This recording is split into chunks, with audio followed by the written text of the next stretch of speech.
Hi everyone, welcome to my mini vlog. ಇವತ್ತು ಮಾರ್ನಿಂಗೇ mini vlog start ಮಾಡಿದ್ದೀನಿ. ಬೆಳಿಗ್ಗೆ ಎದ್ದು ಪೂಜೆ ಎಲ್ಲ ಮುಗಿಸ್ಕೊಂಡು ನನ್ನ ಮಗನಿಗೊಂದು ಬುಕ್ ತೊಗೊಂಬಂದಿದ್ವಿ ಟ್ರೈನಲ್ಲಿ ಬರ್ತಾ.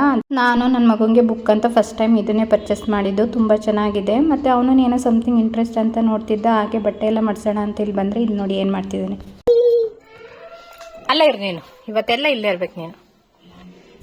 ಕಬೋರ್ಡ್ ಎಲ್ಲ ಕ್ಲೀನ್ ಮಾಡಿಕೊಂಡು ಮಧ್ಯಾಹ್ನ ಅಡುಗೆಗೆ ರೆಡಿ ಮಾಡ್ಕೊಬಿಡೋಣ ಅಂತ ಅಂದ್ಬಿಟ್ಟು ಇವತ್ತು ಮೂಲಂಗಿ ಪಲ್ಯ ಮಾಡ್ತಿದ್ದೀನಿ. ಮೊದಲಿಗೆ ಮೂಲಂಗಿನ ಹಿಂದೆ ಮುಂದೆ ಕಟ್ ಮಾಡಿಕೊಂಡು ಮೇಲೆ ಈ ಥರ ಎರೆದು ಅದಾದಮೇಲೆ ಈ ಥರ ತುರಿದಿಟ್ಕೋಬೇಕು. ಈ ಥರ ತುರಿದು ಪಲ್ಯ ಮಾಡೋದ್ರಿಂದ ಮೂಲಂಗಿ ಪಲ್ಯ ತುಂಬಾ ಚೆನ್ನಾಗಿರುತ್ತೆ. ಅದಾದಮೇಲೆ ಒಂದು ಬಾಣಲೆಗೆ ಎಣ್ಣೆ ಹಾಕಿ ಅದಕ್ಕಾದ್ಮೇಲೆ ಸಾಸಿವೆ, ಕರಿಬೇವು, ಈರುಳ್ಳಿನ ಈ ಥರ ಸಣ್ಣದಾಗಿ ಕಟ್ ಮಾಡಿ ಹೆಚ್ಚಿಟ್ಕೊಂಡು ಈ ಥರ ನೀಟಾಗಿ ಫ್ರೈ ಮಾಡ್ಕೋಬೇಕು. ಅದಾದಮೇಲೆ ಒಂದು ಸ್ವಲ್ಪ ಫ್ರೈ ಆದ ತಕ್ಷಣ ಈರುಳ್ಳಿ, ಅದಕ್ಕೆ ಟೊಮೆಟೊ ಆ್ಯಡ್ ಮಾಡಿ ಸ್ವಲ್ಪ ಉಪ್ಪು ಹಾಕಿದ್ರೆ ನೀಟಾಗಿ ಫ್ರೈ ಆಗುತ್ತೆ. ಅದಾದಮೇಲೆ ತುರಿದಿಟ್ಕೊಂಡಿದ್ವಲ್ಲ ಆ ಮೂಲಂಗಿನ ಇದಕ್ಕೆ ಆ್ಯಡ್ ಮಾಡಿಬಿಟ್ಟು ಅದಕ್ಕೆ ಸ್ವಲ್ಪ ಧನಿಯಾ ಪೌಡರು, ಅದಕ್ಕೆ ಖಾರದ ಪೌಡರ್ ಹಾಕಿ ಈ ಥರ ಮಿಕ್ಸ್ ಮಾಡಿಕೊಂಡ್ರೆ ಆಯಿತು. ಒಳ್ಳೆ ರುಚಿಕರವಾದ ಮೂಲಂಗಿ ಪಲ್ಯ ರೆಡಿ ಆಗುತ್ತೆ.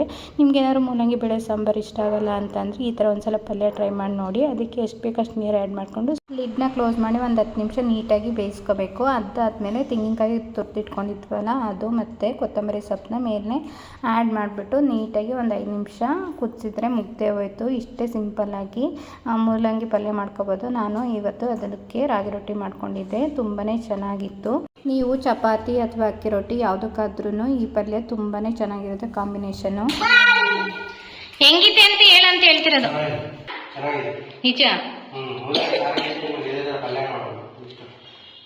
ಮೂಲಂಗಿ ಸಾರಿಗಿಂತ ಇದು ಚೆನ್ನಾಯ್ತಾ? ನಿಮ್ಗೇನಾದರೂ ಈ ವಿಡಿಯೋ ಸ್ವಲ್ಪನಾದರೂ ಇಷ್ಟ ಆದರೆ ದಯವಿಟ್ಟು ನನ್ನ ಚಾನಲ್ನ ಫಾಲೋ ಮಾಡೋದು ಮರಿಬೇಡಿ. Thanks for watching. Love you all. Bye. Next ವಿಡಿಯೋದಲ್ಲಿ ಮತ್ತೆ ಸಿಗೋಣ.